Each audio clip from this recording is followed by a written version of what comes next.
Hello and welcome. Today we're going to look at asthma, but maybe through a lens you haven't considered before. Our source material frames it as this incredible story of mutiny and truce, a rebellion happening right inside your own lungs. So let's dive in and explore what that actually means. It's a pretty intense question, right?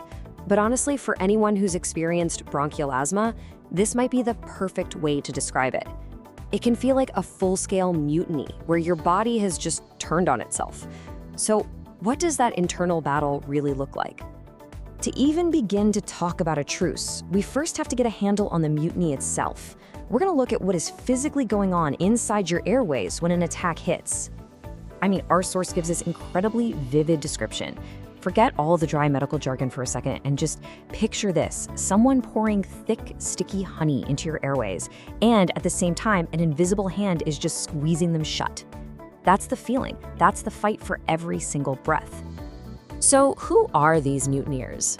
Well, this slide really breaks it down. Your immune system, it gets confused. It mistakes something totally harmless, like pollen or even sugar, for a dangerous invader. So it deploys these warrior cells, which then start pumping out chemicals that the source describes as being like pure acid. And that's what causes the airways to swell up and spasm. It's a chain reaction that leads straight to the wheezing, the coughing, and that awful tightness in your chest. Okay, so now that we know how the mutiny kicks off, let's talk about one of the main triggers our source really hones in on: sugar. It's described as nothing less than an instant assault. And this sequence shows you just how fast that assault can be. You eat something with simple sugars, think white bread, candy, and boom, your glucose spikes. Your body basically panics, just yells allergy, and what's the result? Your bronchi clamp shut. It's a direct, almost immediate physiological response. And this brings us to such a critical point: prevention. This quote just puts it perfectly, doesn't it? If those simple sugars are the matches that start the fire, well, getting them out of your diet means there's no spark. The inflammation, that fire, it just never gets started in the first place. All right, so if sugar is the antagonist in this story, our source material proposes two really powerful allies to help bring back some order: a green sponge and an herbal bodyguard. So ally number one is spirulina. The best way to think of it is as the cleanup crew. It's got this key component, Phycocyanin, that basically acts like a sponge, soaking up what the source calls the inflammatory venom. It helps to mute those chemical alarm bells that are causing the airways to swell up. And here's the second ally, HemoHIM. Now, if spirulina is cleaning up the mess, HemoHIM is retraining the troops. It's described as this herbal bodyguard that calms down that overactive immune system. It teaches those warrior cells the difference between a real threat and a false alarm. It tells them, hey, just patrol, don't panic. This slide just sums up their partnership perfectly. See, they have two totally different jobs, but they are absolutely working toward the same goal. Spirulina scrubs the system clean of all that inflammation, while HemoHIM steadies the very troops that are causing it. It's a really smart, two-pronged approach. Okay, so we have the problem and we have the proposed solution.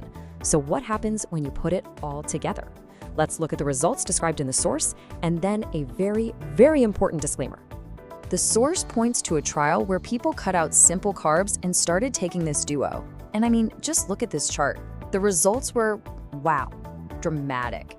Attacks plummeted from an average of 36 a year. That's 3 attacks every single month, down to just 7 a year. That is a massive change. So why did this happen? Well, the logic is presented as being just simple physics, right? Less fuel for the fire means a smaller fire. Less sugar in the system means the body's allergic reaction is weaker, and the attack, if it even comes, is way less severe. And here it is. This is the core takeaway of the entire strategy, all wrapped up in one great line. The diet changes, that's your first line of defense. They block the triggers from even getting in the door. And then the supplements come in and do the internal maintenance, sweeping the system clean. Now, I need to be extremely 100% clear here, and so does the source material. This is not a replacement for medical advice or for your prescribed medication. You absolutely must keep your proper meds. This is a complementary plan, and it is essential, non-negotiable, that you show this to your doctor before you make any changes. So, what should you take away from all this? The source leaves us with this final, kind of beautiful and poetic thought. It's really a message of empowerment. that by understanding the mutiny happening inside, by choosing your allies wisely, and most importantly, by working with your doctor, you can explore ways to help your lungs fancy living again.